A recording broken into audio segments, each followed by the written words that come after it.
So how does a home automation system work?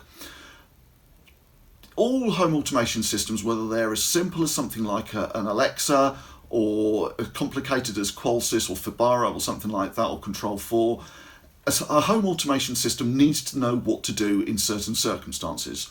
So you have to tell it certain rules. Now, the terminology varies between system manufacturers.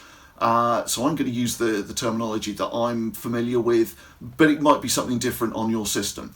So first type of system is, or first type of rule, sorry, is a schedule. Something that happens each and every day at the same time, 7 days a week, 365 days a year. It might be at 6 o'clock in the morning, turn on the central heating.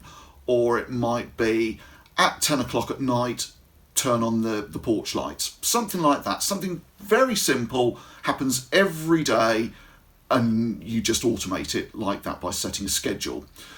The next type of rule is a scene.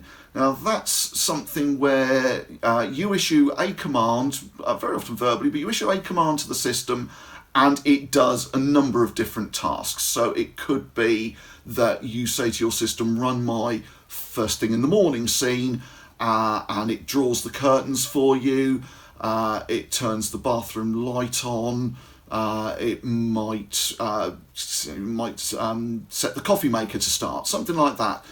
Something that you want to happen. So rather than issuing 3 different commands to your system, you issue one command and the system goes off and does however many different things that you've programmed it to do. The last type of system is a trigger, also known as an alarm or an alert, but something that happens when a condition is met, something else happens as a result. So it could be that if the time is 8 o'clock in the evening and it's at dusk, then you turn the back garden lights on. Or it could be if the weather forecast is wet, don't start the irrigation. It could be a negative action as well as a positive action. It could be a don't do something instead of a do something.